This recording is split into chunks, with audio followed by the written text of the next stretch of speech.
अभी तक की 10 बड़ी खबरें देखें 7news.in पर। बदायूं में पाई पाई को तरस जाएंगे शिक्षक, पत्नियों की होगी मौज। बीएसए ने दिया अजब गजब आदेश। यूपी के बदायूं जिले में शिक्षा विभाग से बड़ी खबर है। यहां शराब पीने वाले पुरुष शिक्षकों को सबक सिखाने के लिए बेसिक शिक्षा अधिकारी ने अनोखा आदेश जारी किया है। दरअसल बदायूं बीएसए आनंद शर्मा ने शराब पर रुपए उड़ाने वाले शिक्षकों की सैलरी के देने के लिए पत्नी के साथ ज्वाइंट अकाउंट खुलवाने का आदेश दिया है, जिससे कि महिलाएं भी उनके अकाउंट से जरूरत के मुताबिक रुपए निकाल सकें। न्यू नोएडा बसाने की कवायद में तेजी, भूमि अधिग्रहण प्रक्रिया को मिली मंजूरी। 80 गांव की भूमि का होगा अधिग्रहण। नोएडा में अब एक नए शहर का सपना साकार होने जा रहा है, जिसे न्यू नोएडा के नाम से जाना जाएगा। इस महत्वाकांक्षी परियोजना की दिशा में नोएडा अथॉरिटी ने अहम कदम उठाते हुए भूमि अधिग्रहण प्रक्रिया को हरी झंडी दे दी है। इस संबंध में एक विस्तृत खबर 7news.in पर आप देख सकते हैं, लिंक डिस्क्रिप्शन में उपलब्ध है। अंबाला के किसानों ने जीरो ड्रिल तकनीक से गेहूं की बिजाई पराली जलाने की जरूरत खत्म। जानिए कैसे। हरियाणा के अंबाला जिले के समलेहड़ी गाँव में इस बार किसानों ने गेहूं की बिजाई के लिए एक नई तकनीक का उपयोग किया है, जिससे बिना पराली जलाए ही खेती हो रही है। इस संबंध में एक विस्तृत खबर 7news.in पर आप देख सकते हैं, लिंक डिस्क्रिप्शन में उपलब्ध है।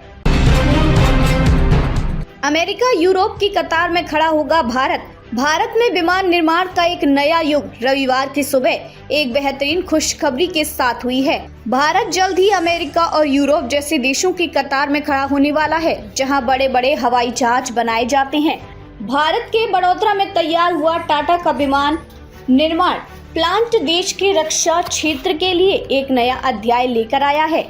इस संबंध में एक विस्तृत खबर 7news.in पर आप देख सकते हैं, लिंक डिस्क्रिप्शन में उपलब्ध है।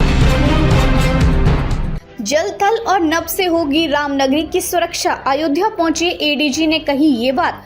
अयोध्या पहुंचे एडीजी लखनऊ जोन ने कहा कि सभी व्यवस्थाएं पूर्व की भांति सुरक्षा को लेकर की जाएंगी। प्राण प्रतिष्ठा के बाद श्रद्धालुओं की दीपोत्सव में बड़ी संख्या में आमद होगी, इसका पूर्वानुमान है। सुरक्षा में तैनात सुरक्षा बलों की प्रॉपर ब्रीफिंग की जाएगी। सुरक्षा को लेकर पहले से ही तैयारी शुरू की गई है। सुल्तान जोहर कप, मलेशिया में जूनियर हॉकी टीम का धमाल, जीता ब्रॉन्ज मेडल। शूटआउट में न्यूजीलैंड को दी मात। भारतीय जूनियर पुरुष हॉकी टीम ने मलेशिया में आयोजित सुल्तान जोहर कप टूर्नामेंट में ब्रॉन्ज मेडल जीता।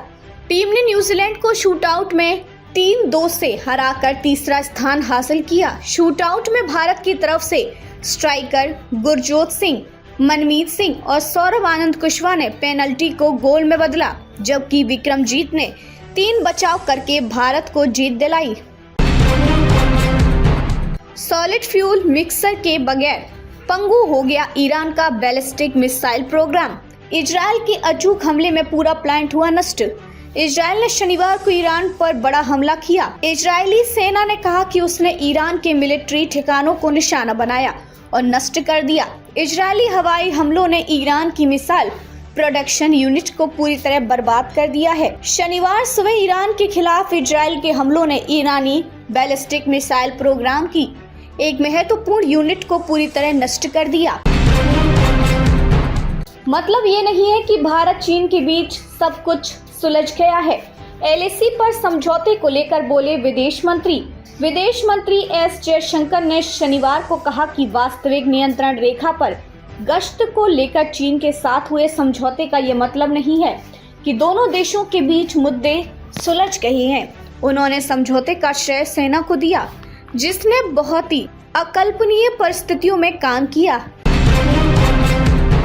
बांद्रा गोरखपुर एक्सप्रेस पर चढ़ने के दौरान भगदड़। दिवाली पर यूपी बिहार आने वालों की भीड़ में कई घायल।